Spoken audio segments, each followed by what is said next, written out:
I'm not proud of how it started, but I'm also not crazy.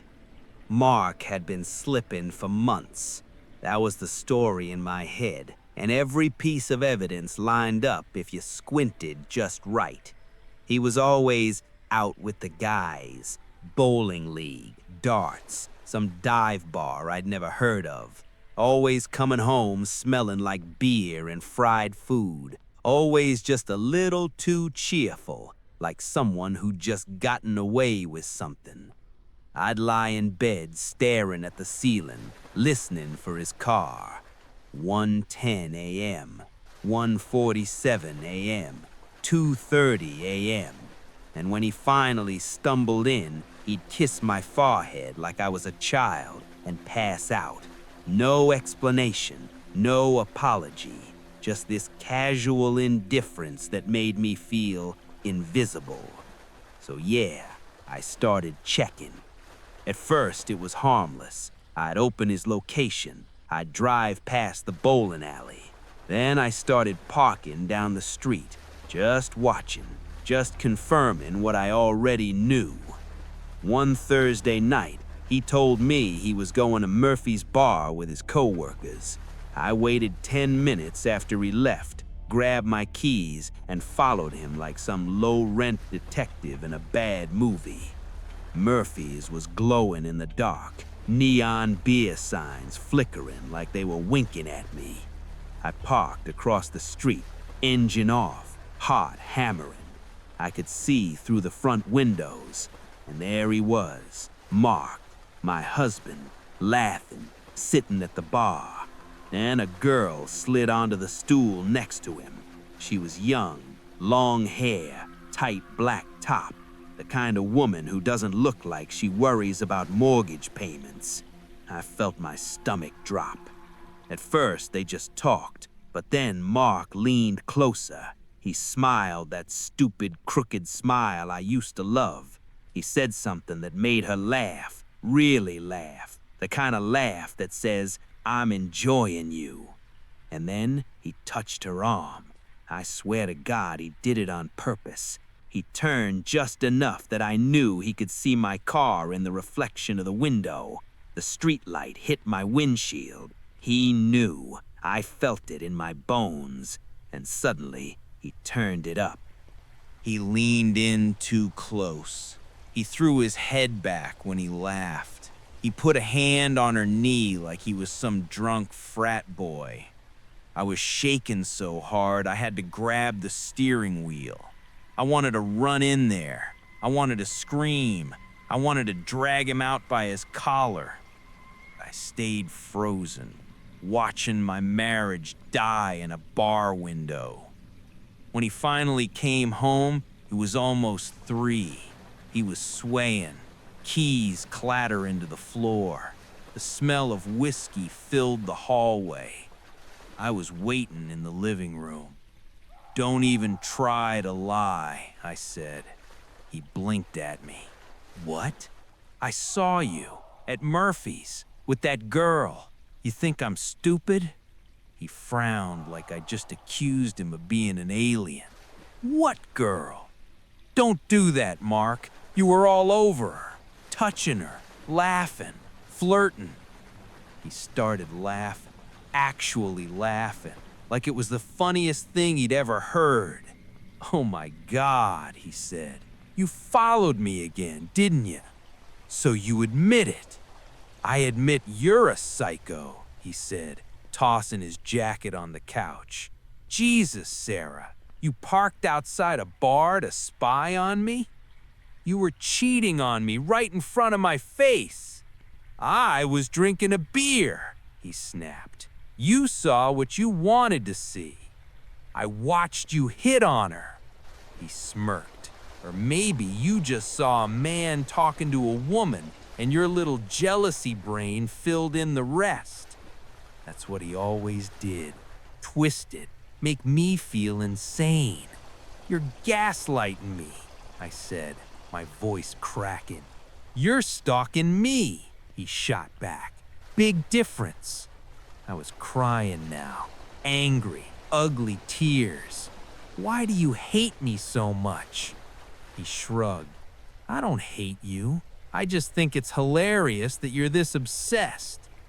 That was the worst part. He wasn't sorry. He wasn't defensive. He was enjoying it. He went to bed while I sat there shaken, wondering how my life had turned into this, how loving someone had somehow made me the villain. And I didn't know it yet, but that night was the first crack in the foundation. Everything after that was just the house collapsing. I wish I could say I took the high road after that night. I didn't. I took the one soaked in gasoline. Mark barely spoke to me after Murphy's. He moved through the house like a ghost, humming to himself, whistling while he made coffee, like he'd won something. Every time I tried to talk, he'd just smirk. "So," he'd say, "you gonna follow me today too?" Something in me snapped, not loudly, quietly, the kind of snap that makes bad decisions feel righteous. If he wanted to make me feel small and disposable, I was gonna show him exactly how that felt. That's how I ended up texting Todd. Todd had been Mark's friend since college. He was always around, always safe, the kind of guy you trust because he's been there forever. I sent a simple message. "You up? I need to talk." One thing led to another. I told him everything. The bar, the girl, Mark's laugh when I cried. Todd did that thing where he got quiet and sympathetic. "You don't deserve that, Sarah," he said. "Mark's an idiot." That was all I needed to hear. I told myself it wasn't cheating. I told myself it was justice, that I was just even in the score. I thought Todd was on my side. I was wrong. 2 days later, Mark came home drunk. Not normal drunk, the kind of drunk that makes your skin crawl. "Sit down," he said, tossing his phone onto the coffee table. "We're having a little family meeting." I knew something was wrong immediately. His smile was too calm. "What is this?" I asked. "A trial," he said, slumping into the chair across from me. "Because apparently I married a lying little snake." My heart started pounding. "What are you talking about?"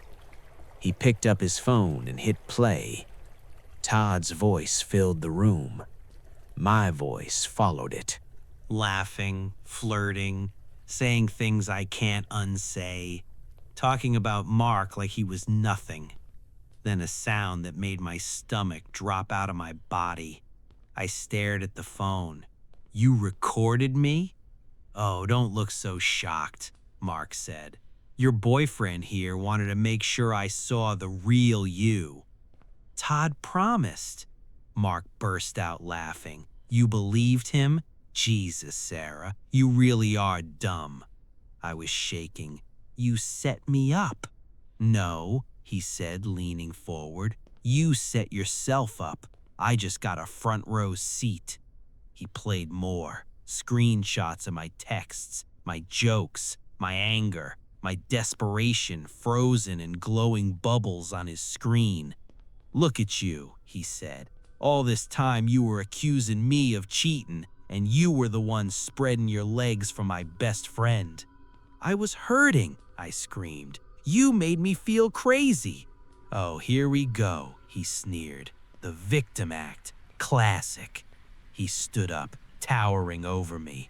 "You're a hypocrite. You're a liar. You're everything you accused me of being." He jabbed a finger toward me. "At least I never crossed the line. You sprinted over it." Tears were streaming down my face. "You flirted with that girl just to mess with me." He smiled slowly, and look how well it worked. That was the moment I understood. He hadn't wanted to be innocent. He wanted to win. Todd had vanished. Mark had the evidence, and I was alone in a room with a man who was enjoying every second of my humiliation. By the time he finally went to bed, I felt like I'd been skinned alive. I wasn't his wife anymore. I was his exhibit. After Todd, after the recordings, after the trial in our living room, something in the house died. There were no more screaming matches, no more dramatic confrontations, just silence.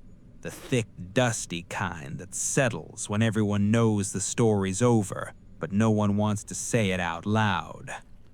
Mark stopped trying to hurt me, which somehow hurt more. He started coming home late again, but now he didn't bother with excuses. He didn't smell like bars. He smelled like someone else's perfume. Clean, floral, intentional. One night I finally asked, "So, who is she?" He didn't even look surprised. "Her name's Chloe," he said, scrolling on his phone. "She works in marketing. She's normal." Normal. The word felt like a knife. "She doesn't track my location," he added casually. "She doesn't interrogate me. She trusts me." I wanted to scream that I only stopped trusting him because he'd taught me how. But what was the point? Within weeks, he was staying out most nights. Within months, he was barely there at all. His closet emptied like he was being slowly erased from my life. Then, one afternoon, he came home early. Not drunk, not angry. Calm. "Chloe's pregnant," he said. I stared at him, waiting for the punchline that never came. "And I'm happy about it," he added. Of course he was. "She gives me peace, Sarah," he said, gently, like he was talking to a stray animal. "You gave me anxiety." The divorce was ugly, but not dramatic. Just paperwork, lawyers, and the quiet humiliation of dividing a life into columns. He kept the house. I kept the echo. Months later, I saw him in the park near my apartment. I was walking home from the grocery store, arms full of plastic bags, when I recognized him. Mark was pushing a stroller. Chloe was beside him, glowing in that effortless way new mothers do. She laughed at something he said. He leaned in and kissed her cheek like it was the most natural thing in the world. They looked happy.